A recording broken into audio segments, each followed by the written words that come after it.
సజీవులుగా ఉంచి ఆయన కృపలో భద్రపరిచి ఇచ్చిన అవకాశాన్ని బట్టి దేవునికి మరోసారి వందనాలు చెల్లిస్తూ పరిశుద్ధ గ్రంథం బైబిల్ నుంచి పరమగీతం 2వ అధ్యాయం 2వ వచనాన్ని చదువుకుందాం. పరమగీతము 2వ అధ్యాయం 2వ వచనాన్ని మనం చదువుకుందాం.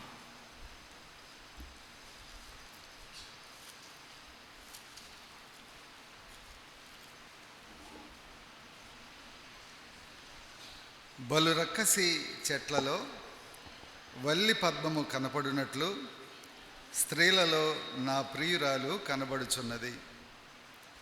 మరొక వాక్యాన్ని కూడా చదువుకుందాం.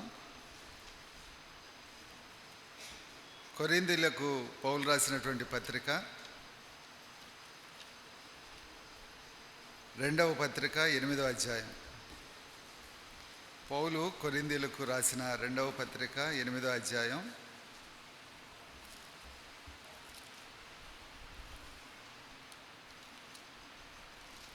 మొదటి 2 వచనాలు చదువుకుందాం.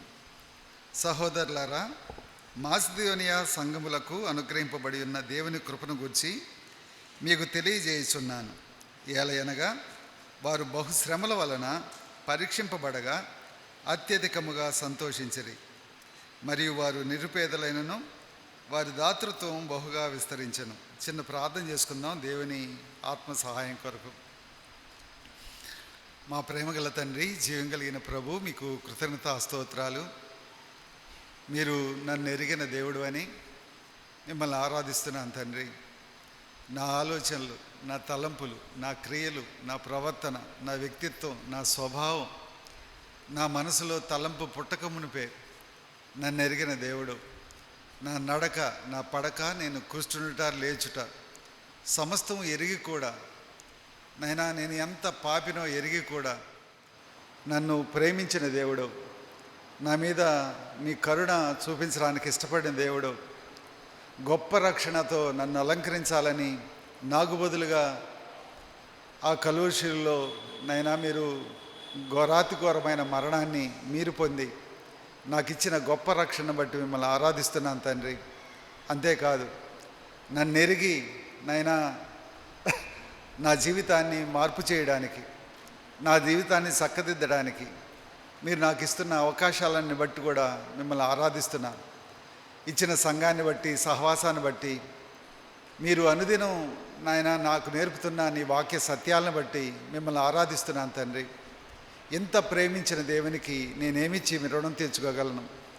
ఏమిచ్చినా మీకు రుణస్తున్నా మిమ్మల్ని స్తుతిస్తూ ఆరాధిస్తూ చదవబడిన లేఖన భాగాల ద్వారా నీ స్వరం మాత్రమే వినడానికి, విని లోబడి జీవించడానికి మాకు సహాయం చేయమని యేసయ్య పరిశుద్ధమైన నామంలో ప్రార్థించి స్తుతించి వేడుకుంటున్నాం తండ్రి. ఆమేన్. పరమగీతం 2వ అధ్యాయం 2వ వచనం. పరమగీతం 2వ అధ్యాయం 2వ వచనం. బలు రక్కసి చెట్లలో వల్లి పద్మము కనపడినట్లు స్త్రీలలో నా ప్రియురాలు కనబడుచున్నది. ఇక్కడ ప్రియుడు యేసుక్రీస్తు వారు, ప్రియురాలు ఆయన సంఘం, అంటే విశ్వాసుల సమూహము అని దేవుని వాక్యం చెప్తా ఉంది. బలు రక్కసి చెట్లు ఏంటి అంటే 3 విధాలుగా మనం చూడవచ్చు. ఒకటి లోకం, లోక వ్యవస్థ, లోకాచారాలు, లోకాకర్షణలు, లోక మర్యాదలు, లోక సంబంధులు. ఇవి బలు రక్కసి చెట్లు. సంఘం ఎదగనీయకుండా, సంఘం బలపడకుండా, సంఘం సౌందర్యాన్ని వికసించనీయకుండా, సంఘం ఫలించకుండా, సంఘాన్ని అణిచివేయాలి అని చూసేటువంటి వాటిలో ఈ బలు రక్కసి చెట్లు, లోకం, లోకాకర్షణలు, లోక మర్యాదలు ఉన్నాయి అని బైబిల్ మనకి తెలియజేస్తూ ఉంది. రెండవదిగా, నా చుట్టూ ఉన్నటువంటి రకరకాల పరిస్థితులు, నాకు వచ్చే శ్రమలు, బాధలు, కష్టాలు, ఇబ్బందులు, నాకు వ్యతిరేకమైనటువంటి ప్రతి పరిస్థితి కూడా నాకు బలు రక్కసి చెట్ల లాంటివి. నన్ను అణిచివేయాలని, నన్ను గుచ్చివేయాలని, నన్ను గాయపరచాలని, నన్ను వేధించాలని ఇవన్నీ చూస్తాయి. ఇవి 2వ రకమైన బలు రక్కసి చెట్లు. మూడవదిగా నాలోనే ఉన్న నా శరీర స్వభావం, నా శరీర స్వభావంలో ఉన్నటువంటి ఆ ఇచ్చలు, ఆ కోరికలు, నేను అనే నా స్వయం నాలో ఉండి నన్ను ఎదగనీయకుండా, నన్ను ఆత్మీయంగా ఉండనీయకుండా, నన్ను ప్రభువులో ఫలించకుండా, ప్రభువు చిత్తాన్ని నెరవేర్చే వ్యక్తిగా లేకుండా నన్ను అణిచివేయాలని నా స్వయం నాకు ముళ్ళుగా ఉంది అని దేవుని వాక్యం ఇక్కడ తెలియజేస్తూ ఉంది. ఈ 3 రకాలైనటువంటి బలు రక్కసి చెట్ల మధ్య ప్రియురాలు అంటే దేవునికి ప్రియమైనటువంటి సంఘం, దేవుని మీదనే ఆధారపడినటువంటి విశ్వాసి జీవితం, దేవుడే నాకు ఆధారం అని దేవుణ్ణి తనకు ఆధారంగా చేసుకున్నటువంటి విశ్వాసి జీవితం ఎలా ఎదుగుద్ది అంటే, బలు రక్కసి చెట్ల మధ్య వల్లి పద్మం వలె విశ్వాసి జీవితం ఎదిగేలా ప్రియుడు సహాయం చేస్తాడు, వరుడు సహాయం చేస్తాడు. ఎందుకంటే ఆయన సర్వాధికారి అయిన దేవుడు, ఆయన సమస్తమును కలగజేసిన దేవుడు, ఆయన సర్వశక్తిమంతుడైన దేవుడు, ఆయనకు అసాధ్యమైంది లేదు. సో ఇన్ని రకాలుగా, ఈ 3 రకాలుగా సంఘాన్ని, విశ్వాసిని అణిచివేయాలని, గుచ్చివేయాలని, గాయపరచాలని, వేదనకు గురి చేయాలని, శ్రమల పాలు చేయాలని, పడి లెగవకుండా చేయాలని బలు రక్కసి చెట్లు చూస్తూ ఉంటే వాటి మధ్య వల్లి పద్మం వల్ల తన సంఘం, తన ప్రియురాలైనటువంటి విశ్వాస జీవితాలు ఎదగాలని, ఫలించాలని, వికసించాలని, వాళ్ళ జీవితాలు మధురంగా మార్చబడాలని దేవుడు ఆశిస్తూ ఉన్నాడు. ఇదే మాట మనం పరమగీతంలో 2వ అధ్యాయం 2వ వచనంలో మనం చదువుకున్నాం. మరలా ఒకసారి ఆ మాటలు చదువుతాను. పరమగీతం 2వ అధ్యాయం 2వ వచనం ఏం చెప్తా ఉందంటే, బలు రక్కసి చెట్ల మధ్య వల్లి పద్మం వలె, చదవండి ఆ మాట. వల్లి పద్మము కనపడునట్లు స్త్రీలలో నా ప్రియురాలు కనబడుచున్నది. నిజంగా ఈ లోకం అనేటువంటి వ్యవస్థ, లోకాకర్షణలు, లోక మర్యాదలు ఏం చేస్తాయంటే సంఘం ఎదగకుండా సంఘాన్ని అణిచివేయాలని, సంఘం సత్యాన్ని అనుసరించకుండా అణిచివేయాలని చూస్తాయి, ప్రయత్నాలు చేస్తాయి. అయితే అవి విశ్వాస జీవితాన్ని గుచ్చివేయాలని, అణిచివేయాలని, వికసించకుండా చేయాలని, గాయపరచాలని చూస్తాయి. ఆ గాయాల మధ్య, ఆ ముళ్ళ మధ్య, ఆ ఇరుకు మధ్య దేవుడు ఈ వల్లి పద్మం వికసించేలా, ఫలించేలా, తన కోసం నిలబడి అనేకుల్ని ఆకర్షించే అందమైనదిగా, దేవుడు సౌందర్యమైనదిగా ఆ వల్లి పద్మాన్ని ఎదిగింపచేస్తాడు అనే మాట ఈ వాక్యం ద్వారా మనం చూస్తూ ఉన్నాం. అంటే సర్వాధికారి అయిన దేవుడు, సర్వశక్తి అయిన దేవుడు, ఆధారభూతుడైన దేవుడు, మాట తప్పని దేవుడు, అబద్ధమాడనే నేరని దేవుడు, నమ్మదగిన దేవుడు ఈ వల్లి పద్మం అంటే ప్రియురాలు పక్షాన, అంటే విశ్వాసి పక్షాన, సంఘం పక్షాన ఈ దేవుడున్నాడు అని దేవుని వాక్యం మనకి తెలియజేస్తూ ఉన్నాయి. శ్రమలు విశ్వాసిని బలపరచడానికే దేవుడు అనుగ్రహిస్తాడు తప్ప అణిచివేయబడ్డానికి, ఎదగకుండా చేయడానికి, లేకుండా చేయడానికి దేవుడు ఇవ్వడు అని వాక్యం మనకి తెలియజేస్తూ ఉంది.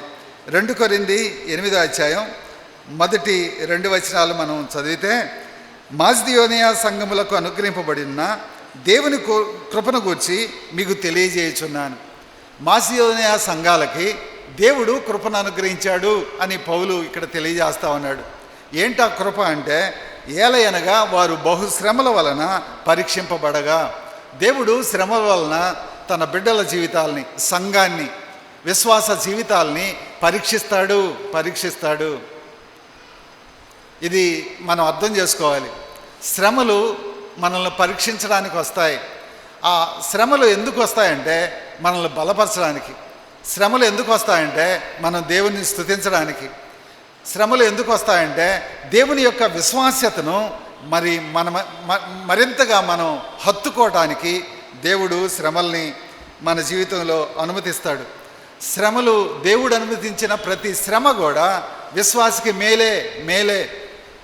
నూతన బలం మనం పొందాలంటే, అంటే లోకంలో ఏ మనిషికి లేనటువంటి బలం మనం పొందాలంటే, ఆత్మ సంబంధమైన బలం, విశ్వాస బలం, నీతికి సంబంధించిన బలం మనం పొందాలి అంటే శ్రమల ద్వారా దేవుడు పరీక్షిస్తాడు అని వాక్యం చెప్తా ఉంది. శ్రమలు ఏంటి అంటే పౌలు అంటున్నాడు, దేవుడు అనుగ్రహించిన కృప అంటున్నాడు. దేవుడు అనుగ్రహించిన కృప అని పౌలు పరిచయం చేస్తా ఉన్నాడు. దేవుడు ప్రతి వానికి వాని పరిమాణం చొప్పున తన కృపను అనుగ్రహిస్తాడు.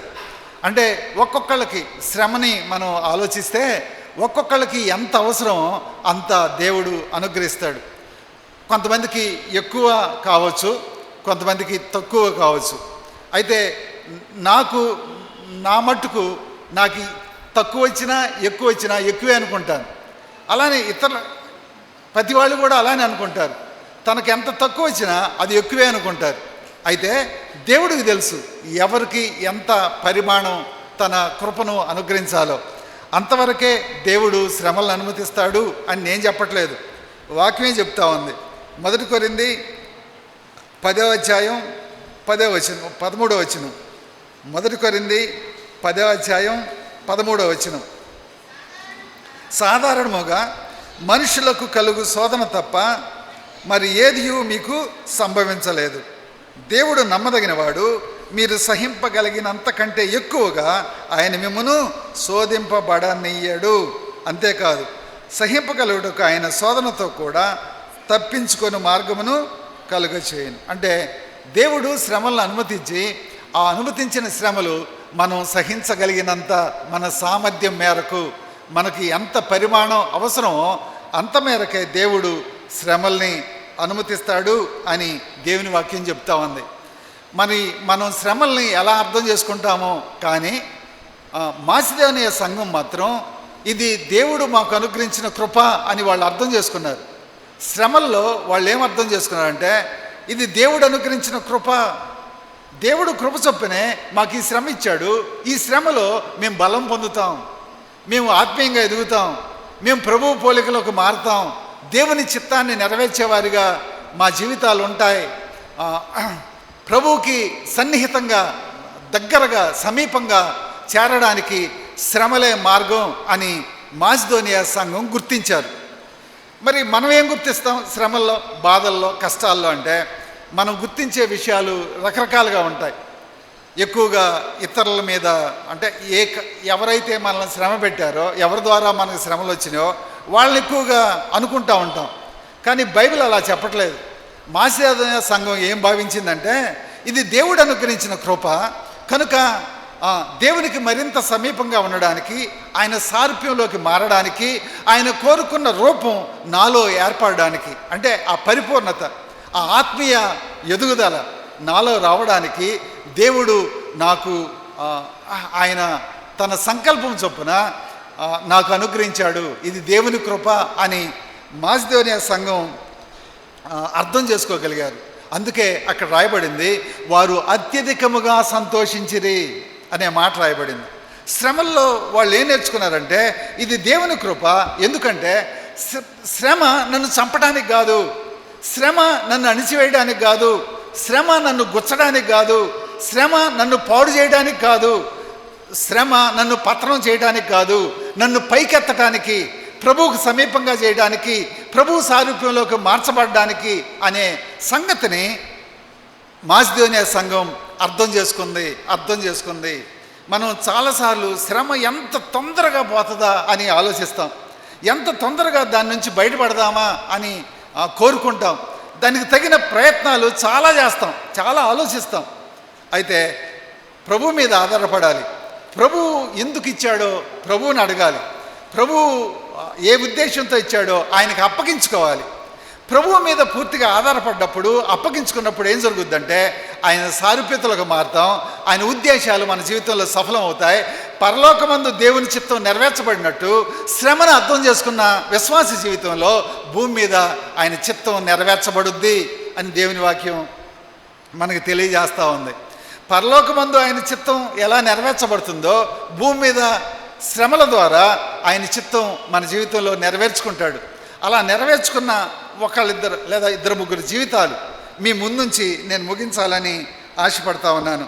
అంతకు ముందుగా ఓ చిన్న కథ, ఇది జరిగింది కాదు, ఊరిక ఊహించి చెప్పినటువంటి చిన్న కథ.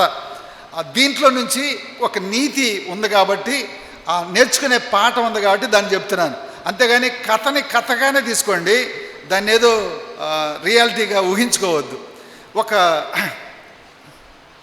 ఒక రైతు దేవుణ్ణి ఇలా ప్రార్థన చేశాడంట. ఏమనంటే, దేవా 6 గాలం పండిస్తూ ఉంటే మధ్యలో ఎదురుగాలు వస్తున్నాయి, పూత రాలిపోతుంది, ఒక్కోసారి చెట్లు ఊగిపోయి ఉన్నదంతా రాలిపోయే పరిస్థితి వస్తుంది. మరి ఆ గాలులకి కొన్నిసార్లు తెగుళ్ళు వస్తున్నాయి, పురుగులు పడుతున్నాయి. అలానే కొన్నిసార్లు ఏ గాలి లేకపోతే ఆ తేమకి రకరకాల తెగుళ్ళు వస్తూ ఉన్నాయి. తీరా పంట పండిన తర్వాత కోత కోసే టయానికి విపరీతమైన వర్షాలు వచ్చి పంట నాశనం అయిపోతూ ఉంది. ఏందయ్యా పుట్టించావు, బతకటానికి అవకాశం ఇవ్వా, ఎందుకింత కఠినంగా ఉన్నావు అని ప్రార్థన చేశాడంట. ప్రార్థన చేసేదే దేవుడు దయ చూపించి, అయ్యా మరి నీకేం కావాలో చెప్పంటే, వాతావరణం నా చేతిలో ఉండేటట్టుగా, అంటే నేను చెప్పినట్టు వినేటట్టుగా నాకు దయచేయి అన్నాడంట. సరే పో అన్నాడంట.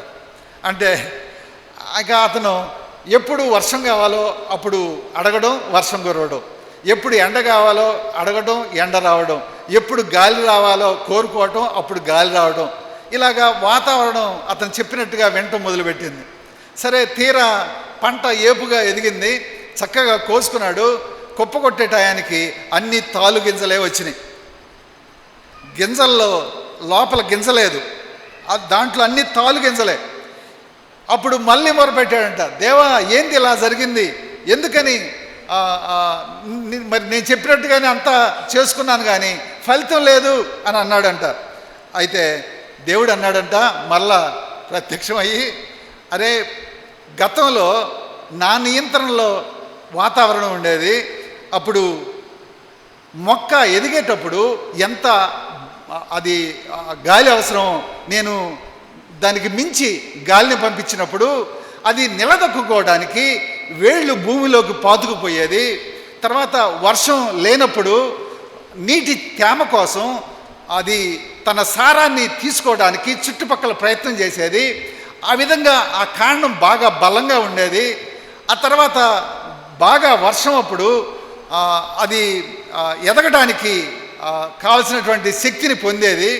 ఈ విధంగా వాతావరణ వ్యతిరేక పరిస్థితుల్లో, అననుకూలమైన పరిస్థితుల్లో అది బతకటం కోసం గట్టిగా ప్రయత్నం చేసేది మొక్క.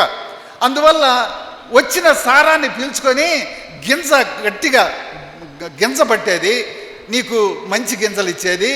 ఇప్పుడు దాన్ని బాగా సుఖపెట్టావు, అది తన వేళ్ళు లోపలికి చొచ్చుకోకుండా సారాన్ని పీల్చుకోకుండా ఎప్పుడు ఏది కావాలంటే అన్నీ సమకూర్చి పెట్టావు, అది ప్రయత్నం ఏమీ చేయలేదు కనుక హాయిగా ఉంది కనుక దాని గింజలు ఇప్పుడు తాలుగా వచ్చాయి అని చెప్పాడంట.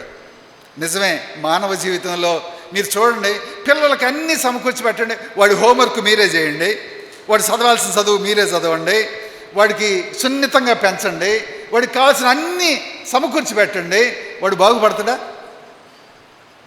కానీ తల్లిదండ్రులు ఏం కోరుకుంటారు? మా పిల్లలు సుఖంగా ఉండాలి అని కోరుకుంటారు. అవునా? కుదరదు అట్లా. మీ పిల్లలు సుఖంగా పెంచితే వాళ్ళు ఖచ్చితంగా బాగుపడరు. ఇది బైబిల్ చెప్తా ఉంది. అందుకే బైబిల్లో ఉంది, బాలుడు నడవలసిన త్రోవను వారికి నేర్పు. మనం ఆయా కష్టాల్లో, ఆయా శ్రమల్లో, ఈ బలు రక్కసి చెట్ల మధ్య అవి గుచ్చుకుంటాయేమోనని అది జాగ్రత్త పడుద్ది, తప్పించుకోవడానికి చూస్తుంది. అవి పొడిచేస్తాయేమో, చీల్చివేస్తాయేమో అని అది తన ప్రయత్నాలు చేస్తుంది. ఈ ప్రయత్నాలకి దేవుని మీద ఆధారపడ్డప్పుడు ఆ వల్లి పద్మానికి ఎవరు సహాయం చేస్తారు? దేవుడు సహాయం చేస్తాడు. అలా కాకుండా మనం అనుకున్నవన్నీ జరుగుతున్నాయి అనుకో, దేవుడి మీద ఆధారపడతామా? దేవుని యందు భయభక్తులు ఉంటాయా? పాపం జోలికి పోకుండా పవిత్రంగా ఉండగలమా? ఉండలేం. ఇదే దేవుని వాక్యం మనకు చెప్తా ఉంది. శ్రమలు దేవుడు అనుగ్రహించే కృప దేవుడు అనుగ్రహించే కృప, వాటిల్లో వ్యతిరేకమైన ధోరణి, ప్రతికూలమైనటువంటి ధోరణి మనం కలిగి ఉండకూడదు. ప్రతికూలమైన ప్రవర్తన మనం కలిగి ఉండకూడదు. వల్లి పద్మం ఏ విధంగా వరుడైనటువంటి ప్రభు వైపు చూసిందో, అలా ప్రియురాలు వరుడు వైపు చూసినప్పుడు ఆ వరుడు కాపాడుతాడు, ఆ వరుడు భద్రపరుస్తాడు, ఆ వరుడు ప్రొటెక్షన్ చేస్తాడు, ఆ వరుడు పోషిస్తాడు. ఇది దేవుని వాక్యం మనకి తెలియజేస్తుంది. అంటే విశ్వాస జీవితం ప్రతి పరిస్థితుల్లో కూడా దేవుని వైపే చూడాలి, దేవుని వైపే చూడాలి. ఎందుకంటే ఆయన మాత్రమే మనల్ని ఎరిగిన దేవుడు, మనకు ఆధారభూతుడైన దేవుడు. అందుకే హెబ్రీ 12:1 అంటది, 1-2లో ఉన్నాయి, విశ్వాసమునకు కర్తయు దానిని కొనసాగించువాడునైనా యేసు వైపు చూచుచు. ఎప్పుడు ఎప్పుడు ఎప్పుడు ఎప్పుడు ప్రతి కష్టంలో, బాధలో, సుఖంలో, అన్నీ బాగున్నప్పుడు, బాగానప్పుడు, ప్రతి పరిస్థితిలో కూడా మనం యేసుక్రీస్తు వైపు చూసినప్పుడు శ్రమలు మనల్ని బలపరుస్తాయి, నూతన బలాన్ని ఇస్తాయి. మామూలు బలం కాదు, నూతన బలాన్ని ఇస్తాయి. ఈ మధ్య ఒక చిన్న వీడియో విన్నాను నేను. ఏమనంటే ఇరాన్లో ఒక 4 యవ్వనస్తుల్ని పీక కోసేసి చంపారు. ఎందుకు అంటే వాళ్ళు క్రీస్తుని గురించి ప్రకటిస్తున్నారని చెప్పి చంపారు అని ఒక వీడియో నేను చూశాను. వాళ్ళు ఆ పీక కోసేటప్పుడు 2 కవలలు అంటే 2 అన్నదమ్ములు కవలలు, వాళ్ళ పీక ఇలా కోస్తూ ఏం చేశారంటే అది వీడియో చేసి వాళ్ళ తల్లికి పంపించారు. ఆ తల్లి ఆ వీడియో చూసి అన్నమాట ఏంటంటే, ఆ పీకకి మీద కత్తి పెట్టినప్పుడు నా పిల్లలు క్రీస్తుని స్తుతించడం నేను విన్నాను అని చెప్పింది. అందుకు దేవునికి స్తోత్రం అంది. రెండవదిగా, ప్రభువా నీ సన్నిధికి మమ్మల్ని చేర్చుకుంటున్నందుకు నీకు వందనాలు అని వాళ్ళు వందనాలు చెప్పారు అని నేను విన్నాను అని ఆ తల్లి చెప్పింది. వీడియో తర్వాత ఇంత దుర్మార్గులు అంత అలా ఇలా అని చెప్పి అంటదేమో అనుకున్నారు. కానీ ఆ తల్లి దేవుణ్ణి స్తుతించింది. నా పిల్లలు ఇప్పుడు ప్రభు దగ్గర ఉన్నారు, నేను ఒకరోజు ప్రభు దగ్గరికి వెళ్తానని అవి సాక్ష్యం చెప్పడం ఆ వీడియోలో నేను చూశాను. ప్రియ సహోదరి సహోదరులారా, కష్టం, బాధ, ఇరుకు, ఇబ్బంది మన జీవితంలో వస్తాయి. బలు రక్కసి చెట్లు ఉన్న మధ్యలో వల్లి పద్మంలాగా మనల్ని ఉంచాడు దేవుడు. వల్లి పద్మంలాగా ఉంచాడు. చుట్టూ ఉన్న సమాజం సంఘాన్ని అణిచివేయాలని ఎంత భయంకరంగా ప్రయత్నం చేస్తుందో మనం మాటలో చెప్పలేం. 6వ తారీఖు, మొన్న 6వ తారీఖే, ఈరోజు 10 కదా, 6వ తారీఖు బెరాక పాత గుంటూరులో మరి హిందూ మతవాద సంస్థలు వచ్చి మన VBS జరుగుతూ ఉంటే టీచర్స్ మనోళ్ళే, మన పిల్లలే ఇక్కడ ఉన్నారు. వాళ్ళు టీచ్ చేస్తూ ఉంటే వచ్చి గందరగోళం చేశారు, భయంకరంగా దౌర్జన్యం చేశారు, అవమానించారు, దుర్మార్గంగా ప్రవర్తించారు, రకరకాల దూషణ మాటలు మాట్లాడారు, పచ్చి బూతులు మాట్లాడారు యేసు ప్రభువును కూడా. పిల్లలు చాలా సహనం చూపించారు, ఓర్చుకున్నారు, ప్రార్థన చేశారు, ప్రభు గురించి చెప్పడానికి ప్రయత్నం చేశారు. ఆ ఓర్పు, సహనం, దీర్ఘశాంతం దేవుడు వాళ్ళు చూపించాలా, దేవుడు సహాయం చేశాడు. అంటే సంఘాన్ని, విశ్వాస యొక్క విశ్వాసాన్ని అణిచివేయాలని, పాడు చేయాలని, పతనం చేయాలని చాలా ప్రయత్నాలు ఈ భూమి మీద జరుగుతాయి. ఇది వాస్తవం జరుగుతాయి. అయితే వల్లి పద్మలాగా మనం ప్రభు వైపు చూడాలి. ప్రభు గుణలక్షణాలని మనం ప్రకటించాలి. ఇది దేవుని వాక్యం చెప్తా ఉంది. బలు రక్కసి చెట్లు ఒకటి నా చుట్టూ ఉన్న సమాజం, లోకం నుంచి అణిచివేయాలని చూస్తాయి. రెండవది శ్రమలు, బాధలు అంటే పరిస్థితులు నన్ను అణిచివేయాలని చూస్తాయి. మూడవదిగా నా శరీరంలో ఉన్న నా స్వభావం, నా పాప స్వభావం ఏం చేస్తుందంటే ఆ లోకాకర్షణ వైపు, ఆ పరిస్థితులు ఎవరి ద్వారా వచ్చాయో వాళ్ళ వైపు చూసి అలా చేస్తుంది. తద్వారా నాలో నుంచి కోపం, పగ, ద్వేషం, తట్టుకోలేకపోవడం, అసూయ, పడకపోవడం, గిట్టకపోవడం, వాళ్ళని నానా రకాల మాటలు అనడం, ఇవన్నీ బలురక్క చెట్లు. అవి కూడా నాలో నుంచి వచ్చేలా లోకం, పరిస్థితులు నన్ను అలా ప్రేరేపిస్తాయి. అయితే నేను ప్రభు వైపు చూసినప్పుడు నాలో నుంచి పగకు బదులుగా ప్రేమ, అసూయకు బదులుగా ఆరాధన, తగ్గింపు, ఓర్చుకోవటం, సహనం, ఇవన్నీ ఈ మంచి లక్షణాలు ఈ వల్లి పద్మంలో చూడాలని, అది సమాజానికి కనపరచాలని, ప్రభువుకు మహిమ తెచ్చుకోవాలని, నీకు నాకు అలా చూపించడానికి కావలసిన నూతన బలాన్ని ఇవ్వాలని దేవుడు ఇష్టపడతా ఉన్నాడు. నేను ముగ్గురు లేదా ఇద్దరు లేదా ముగ్గురు టైంను బట్టి వాళ్ళని మీ ముందుంచాలని నేను ఆశపడతా ఉన్నాను. పేతురు జీవితాన్ని ఒకసారి మనం చూడడానికి ప్రయత్నం చేద్దాం. శ్రమల నుంచి, హింసల నుంచి, ఈ బలురక్కసి చెట్ల నుంచి, ఆ ముళ్ళ నుంచి, అణిచివేయబడడం నుంచి తప్పించుకోవాలని ముమ్మారు అబద్ధం ఆడాడు పేతురు. పేతురు కనుక నిజం చెప్తే పేతురు అనుకున్నాడు, నేను యేసయ్య శిష్యుడినే, ఆయన అనుచరుడినే. అంటే ఏం చేస్తారంటే యేసయ్యతో పాటు సిలువ వేస్తారు, శిక్ష వేస్తారు, చావాల్సి వస్తుంది. భయపడి ముమ్మారు అబద్ధం ఆడాడు. క్రీస్తు కొరకు శ్రమలకు దడిచి సముద్రానికి చేపల వేటకు వెళ్ళాడు. రాత్రంతా శ్రమపడ్డా, నిరాశ ఎదురైంది, ఆకలి మాత్రమే మిగిలింది. ప్రేమించిన ప్రభు వాళ్ళకి ఆహారం తీసుకొచ్చాడు. తర్వాత కన్ఫెస్ అయ్యాడు, పశ్చాత్తాపడ్డాడు. ప్రభు మేడగదిలో ప్రార్థించే గుంపులో పేతురున్నాడు. దేవుడు అనుగ్రహించినటువంటి కృప, శ్రమలు అని అర్థం చేసుకున్నాడు. ఇప్పుడు నూతన బలంతో నింపబడ్డాడు పేతురు యొక్క ధైర్యం, ఆ తెగింపు, ఆ నూతన బలం, ఆ నడిపింపు, ఆ విశ్వాస బలం, ఆ ఆత్మీయత ఎంత గొప్పగా మారిపోయాయంటే కళ్ళగొడు ఊహించం. ఈ పేతురైనా అబద్ధం ఆడింది అనిపిస్తుంది, ఈ పేతురైనా చేపలు పట్టడానికి మళ్ళీ వెళ్ళింది అనుకుంటాం. అలా మాట్లాడినటువంటి సందర్భాల్ని 1-2 మీ ముందుస్తాను. అపోస్తుల కార్యాలు 4వ అధ్యాయం 10వ వచనం. అపోస్తుల కార్యాలు 4వ అధ్యాయం 10వ వచనం నుంచి నేను చదువుతున్నాను.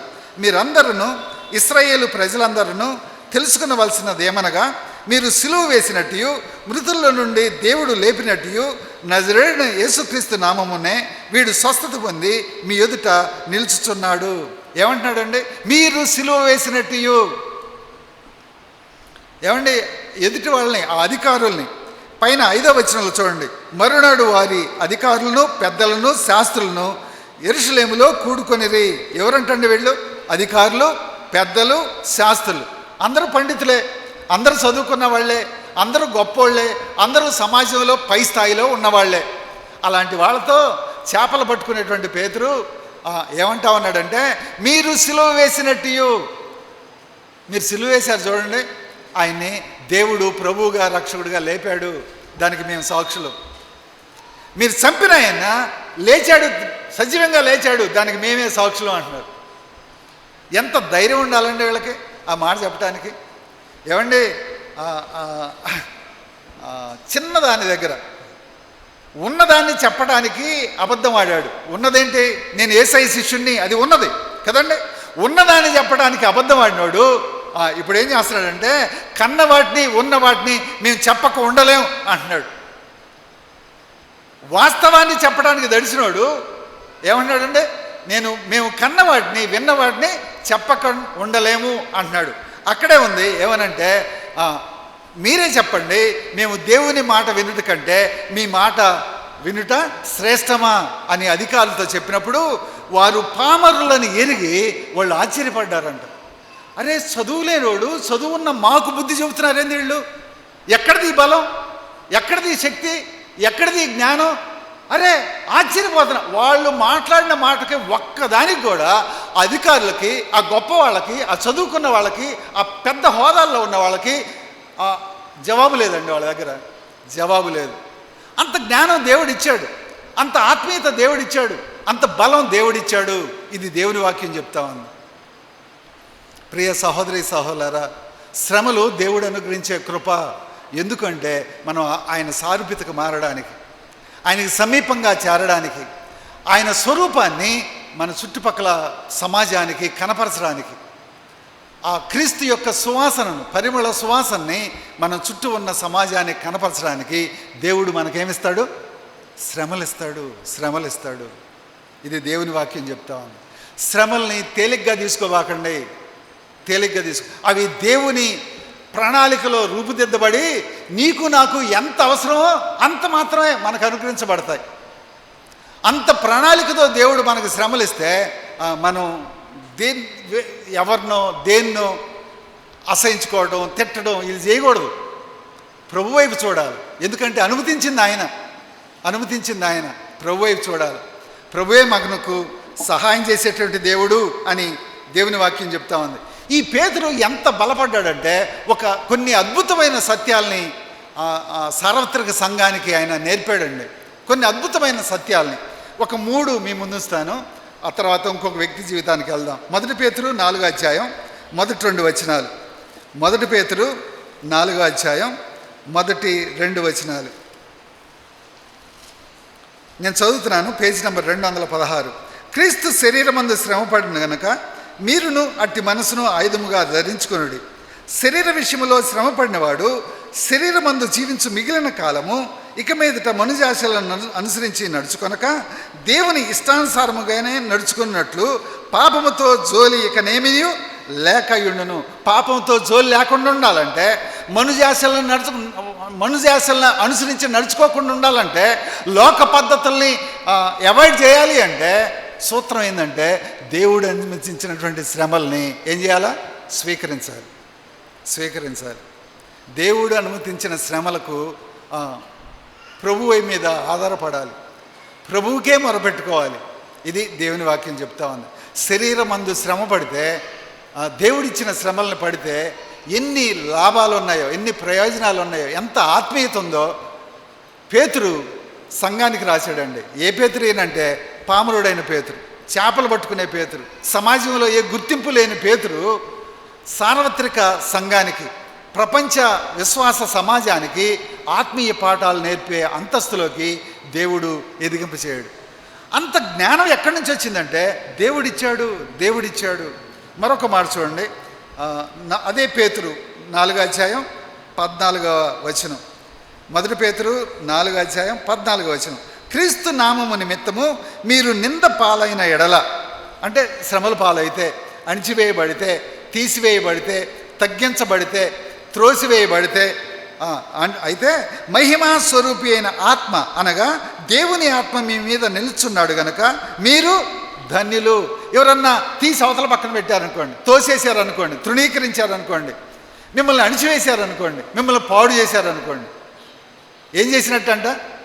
దేవుని ఆత్మ మీ మీద నిలవడానికి, అంటే దేవుని శక్తితో మీరు నింపబడడానికి, నూతన బలాన్ని పొందడానికి, దేవుని చిత్తాన్ని భూమి మీద జరిగించడానికి దేవుడు నిన్ను ఎంచుకున్నాడు. ఇది అర్థం చేసుకోవాలి. ఎంత ధన్యత అండి, ఎంత ధన్యత! దేవుని ఆత్మ మన మీద నిలవడం.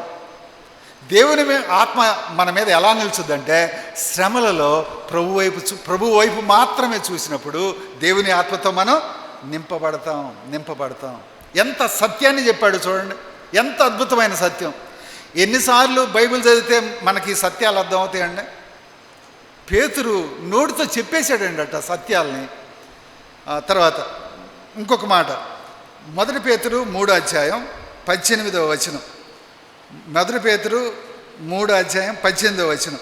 దేవుని చిత్తము అలాగూ ఉన్న ఎడల కీడు చేసి శ్రమపడుట కంటే మేలు చేసి శ్రమపడుటే ఏంటిదంటండి? అసలు శ్రమపడడం మంచిది అని మనం అనం. అయితే ఆయన అంటాడు, కీడు చేసి శ్రమ పడటం కంటే మేలు చేసి శ్రమపడడం బహు మంచిది. అంటే ఏదైనా బెస్ట్ ఉందంటే మంచి వాటిలో అదేంటంటే మేలు చేసి శ్రమపడడం. మేలు చేసి శ్రమ పడితే దేవుని ఆత్మ నీ మీద నిలుస్తాడు. పాపం జోలు లేని వాడిగా ఉంటావు, లోకాన్ని జయిస్తావు. దేవుని ఆత్మ నీ మీద నిలుచుద్ది. దేవుణ్ణి మహింపరిచే వ్యక్తిగా నీ జీవితం ఉంటుంది. ఇంకెంతకంటే ధన్యతే ఉందండి విశ్వాస జీవితానికి. ఇది పేతురు జీవితం మనకి తెలియజేస్తూ ఉంది. నేను 2వ వ్యక్తి జీవితాన్ని కూడా మీ ముందుంచి టూకీగా ముగిస్తాను. నేను ఎర్ర సముద్రం దగ్గర ఫరో తన సైన్యంతో ఇశ్రాయేల్ని తరుముతున్నటువంటి దృశ్యం అది. ఊరికి ఊహించండి, ఎర్ర సముద్రం దగ్గర దగ్గర 20 లక్షల పైబడినటువంటి కాల్వంతో ఇంకా ఎక్కువ మంది ప్రజలతోటి మోషే ఎర్ర సముద్రం వైపు వెళ్తా ఉన్నాడు. ఫరో తన కాల్బలంతో ఉగ్రుడై తరుగుతూ ఉన్నాడు. ఈ ఈ ఈ దృశ్యాన్ని మనం ఊహించినప్పుడు ఫరో యొక్క అంతరంగంలో ఏమనుకుంటున్నాడంటే, ఎక్కడికి పోతారా వీళ్ళు అనుకుంటున్నాడు. నా చేతుల నుంచి ఎవడురా వీళ్ళని తప్పించేది అనుకుంటున్నాడు. ఎందుకంటే అతనికి ఆయుధాలు ఉన్నాయి, అతనికి బలం ఉంది, అతనికి సైన్యం ఉంది, వాళ్ళు సుశిక్షితులైనటువంటి సైన్యం, అన్ని రకాలైనటువంటి బలం ఆయనకే ఉంది శరీరపరంగా. బలు రక్కసి చెట్ల మధ్య వల్లి పద్మం చూడండి, ఎదురుగా సముద్రం, చుట్టూ కీకారణ్యం, అసలు మనుషులు ప్రయాణించలేనటువంటి కీకారణ్యం చుట్టూరు. నాలుగో వైపు ఫరో తరుముకుంటా వస్తా ఉన్నాడు. ఇంకెక్కడే పోతారు, ఇంకెలా తప్పించుకుంటారు? నా చేతిలో నుంచి విడిపించగల వాడు ఎవడు అనుకుంటున్నాడు. ఎవరు? ఫరో. మరి ఎవరు విడిపిస్తారండి? ఆ శ్రమ నుంచి ఎవరు తప్పిస్తారు? వరుడున్నాడు. బలు రక్కసి చెట్లు నిన్ను పాడు చేయాలన్నా, నిన్ను గుచ్చాలన్నా, నిన్ను అణిచివేయాలన్నా, నిన్ను లేకుండా చేయాలన్నా అది సాధ్యం కాదు. ఎందుకంటే నువ్వు వల్లి పద్మం వంటి దానవు, వల్లి పద్మం వంటి వాడవు, దేవునికి ప్రియుడవు, ప్రియురాలవు, నువ్వు దేవుని సంఘంలో అంగానివి, నువ్వు చాలా ప్రశస్తమైన వాడివి దానివి. దేవుడు తన స్వరక్తం ఇచ్చి నిన్ను నన్ను కొనుక్కున్న సంఘాన్ని ఎవడో అనిచేస్తే, ఎవడో పాడు చేస్తే చూస్తా ఊరుకోడు. ఒక సమయం ఉంది. దేవుడు పూనుకున్నాడంటే నీ జోలి ఎవరూ రాకుండా చేయగలడు. నిన్ను నూతన బలంతో నింపి మరింత వికసించాలా, మరింత ఫలించాలా, మరింత ప్రభువుని కనపరిచేటువంటి వ్యక్తిగా నిన్ను చేసుకోవటానికే దేవుడు ఆ సంగతుల్ని నీ జీవితంలో శ్రమల్ని అనుమతిస్తాడు అని వాక్యం చెప్తా ఉంది. ఇక్కడ చూడండి, ఇశ్రాయేల్ అంతరంగం ఎలా ఉందంటే, ఇప్పుడు వాళ్ళు శరీరపరంగా చూడటం మొదలుపెట్టారు. ఒరే, ముందు సముద్రం అనేటువంటి బొల్లు రక్కసు ఉంది, చుట్టూ అరణ్యం అనేటువంటి బొల్లు రక్కసి చెట్లు ఉన్నాయి, వెనక వీటికంటే బలిసినోడు వస్తున్నాడు. ఎవరు? బలరక్కసి చెట్లులాగా ఫరో అతని సైన్యంతో వస్తున్నాడు. ఇంకెట్లా ఎలా తప్పించుకుంటాం? ఎలా దీనికి పరిష్కారం? ఈ శ్రమ, ఈ మరణం, ఈ బాధ, ఈ వేదన నుంచి ఎవరు మనల్ని తప్పిస్తారు అని చెప్పి వాళ్ళు చాలా వేదనలో ఉన్నారు, బాధలో ఉన్నారు. ఒక మాటలో చెప్పాలంటే, ఈ మోసే వలన ఇలా జరిగింది కాబట్టి వీడిని చంపేద్దాం అని అనుకుంటా ఉన్నారు. అలాంటి పరిస్థితిలో ఒకే ఒక్కడు, ఆ ఇశ్రాయేల్ సమాజం మొత్తంలో ఒకే ఒక్కడు బలు రక్కసి చెట్ల మధ్య వల్లి పద్మంలాగా ప్రభు వైపు చూశాడు. దేవా ఏం చేయమంటావు? నీ ఉద్దేశం ఏందో నువ్వు నెరవేర్చు, నీ చిత్తం నెరవేర్చు. నా స్వయం కాదు నెరవేర్చబడాల్సింది, నీ చిత్తం నెరవేర్చబడాలి. ఇట్లాంటి క్లిష్ట పరిస్థితిలో, మరణం, కీడు, శ్రమ కాచుకున్నటువంటి పరిస్థితిలో, మా చుట్టూ కమ్మినటువంటి పరిస్థితిలో కూడా నా స్వయం కాదు, నేనేం కోరుకుంటాను అది కాదు జరగాల్సింది, ప్రభువా నీ చిత్తం ఏదో అది జరగాలి అన్నాడు. ఎంత సవాల్తో కూడిన జీవితం చూడండి విశ్వాస జీవితం. అందుకే ఇది పోరాటం. నా చిత్తం కాదు ప్రభువా నీ చిత్తం జరగాలి అంటే దేవుడు అన్నాడు, నీ కర్ర చాపు అన్నాడు. ఏమండి, సముద్రం మీద కర్ర చాపటం ఎంత ఎగతాళో చూడండి, ఎంత నవ్వులు పాలో చూడండి. ఒకవేళ ఈయన కర్ర చాపితే పక్కనోడు ఏమంటాడు చెప్పండి? 20 లక్షల మంది, ఏంద్రా కర్ర చాపుతున్నావు, ఉన్న మైండ్ పోయింది అనరండి. దేవుడు కర్ర చాపమంటే సాపాడు అంతే. ఏమైందంటే తూర్పు గాలి మొదలైంది, సముద్రం చీలడం మొదలుపెట్టింది. ఆ దృశ్యాన్ని ఊహించండి, ఎంత అద్భుతంగా ఉంటుందో. ఒకే ఒక్కడు నమ్మాడు, ప్రభు వైపు చూశాడు. శ్రమ, వేదన, శిక్ష, మరణం కాచుకొని ఉంటే, ప్రభువా నువ్వే మాకు దిక్కు. ఇప్పుడు కూడా ఈ పరిస్థితిలో కూడా నా చిత్తం కాదు, నా స్వయం కాదు, నీ చిత్తం నెరవేర్చబడాలి అని అన్నప్పుడు ప్రభు వీడ్రా నాకు కావాల్సింది అన్నాడు. తన ఆత్మను ఆయన మీద నిలిపాడు. ఆ ఆత్మశక్తితో ఏమైందండి? తూర్పు గాలి వచ్చింది, ఎర్ర సముద్రం చీలింది. ఆరిన నేల మీద ఇశ్రాయేలు నడుస్తూ ఉంటే ఆ దృశ్యాన్ని ఊహించండి మీరు ఒకసారి. శ్రమల మధ్యలో, బలు రక్కసి చెట్ల మధ్య నిన్ను నన్ను కాపాడే దేవుడు ఉన్నాడు, భద్రపరిచే దేవుడు ఉన్నాడు, మనకు తోడుగా ఉండే దేవుడు ఉన్నాడు. మరణాన్ని సైతం ఊదగలిగిన దేవుడు ఉన్నాడు. అవునా కాదండి? ఆయన శ్వాస విడువగా సముద్రముల అగాధములు ఏమవుతాయండి? ఎండిపోతాయి. అలాంటి దేవుడు అండి మన దేవుడు. ఆయన ఉన్నాడు మన పక్షాన. ఫరో అతని సైన్యం బలం ఎంత, సముద్రం దాని తరంగాల బలం ఎంత, ఈ కీకారణ్యం దాని బలం ఎంత? ఆ కొండలు పర్వతాల బలం ఎంత? మోషే చాపిన కర్ర బలం ఎంత? ఏది బలం అండి? ఏది బలం అంటే మోషే దేవుని మాట చొప్పున ఏం చేశాడు? కర్ర చాపాడు. నువ్వు దేవుని మాట చొప్పున బతకడం మొదలుపెట్టు, నువ్వు దేవుని మాట చొప్పున మాట్లాడు, నువ్వు దేవుని మాట చొప్పున ప్రవర్తించు, నువ్వు దేవుని మాట చొప్పున జీవించు. అదే మోషే కర్ర. దాని మీద దేవుడు తన ఆత్మనుస్తాడు. నీ మాట, నీ ప్రవర్తన, నీ జీవితం అనేకుల్ని వెలిగించేదిగా దేవుడు చేసుకుంటాడు. శ్రమ దేవుడు అనుభవించే కృప. ఇది మనం అర్థం చేసుకోవాలి. 15వ అధ్యాయంలోకి వచ్చారు. ఏమండి? మారా నీళ్లు శ్రమ, ఆకలి దప్పులు శ్రమ, చేదు నీళ్లు శ్రమ, యుద్ధం శ్రమ, అనాకీలు శ్రమ. ఈ శ్రమలన్నిటి గుండా దేవుడు వాళ్ళని నడిపించాడు. ఎందుకంటే ఇలా శ్రమల్లో నా కృప నీకు చాలును అని చెప్పడానికి. నా కృప మీద మీరు ఆధారపడండి, నా మీద ఆధారపడండి, నేను సమస్తానికి చాలిన దేవుణ్ణి అని ఇశ్రాయేలుకి నిరూపించడానికి దేవుడు శ్రమల మార్గంలో ఇశ్రాయేలుని నడిపించాడు. నన్ను కూడా శ్రమల మార్గంలో ఎందుకు తీసుకెళ్తాడంటే నేను నీ దేవుణ్ణి అని నిరూపించడానికి, ఆయన నా దేవుడు అని నువ్వు నిరూపించాలి అంటే ఆ శ్రమల్లో ప్రభు మీద ఆధారపడాలి.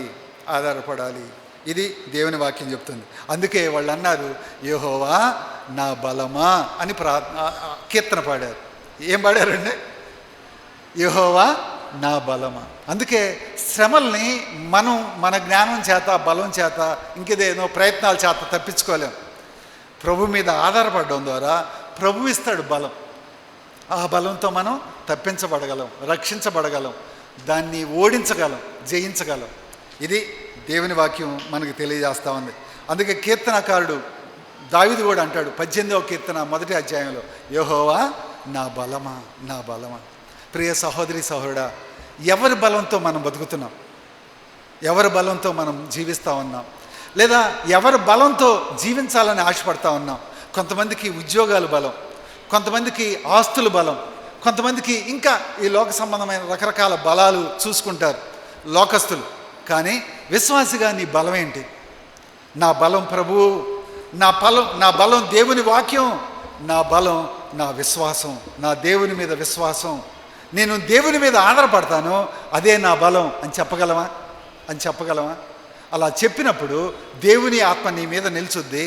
ప్రతి పాపాన్ని జయించే శక్తిని పొందుతావు. తర్వాత